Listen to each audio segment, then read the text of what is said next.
Qu'arrive-t-il à Netflix ? Après des années de domination sans partage sur le monde du streaming, le géant américain perd des abonnés. Bonjour Alexis Guilleux. Bonjour. Alexis, vous êtes le correspondant d'Europe 1 aux États-Unis. Netflix envisage un virage stratégique à 180 degrés après la dégringolade de son action en bourse, c'est ça ?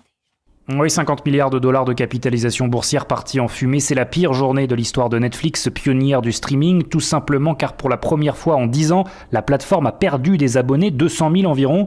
Alors le géant américain explique cette chute par la levée des restrictions sanitaires. Les cinémas retrouvent peu à peu leur clientèle. Comme de nombreuses marques, Netflix a aussi quitté la Russie le mois dernier et a donc dit adieu à 700 000 abonnés.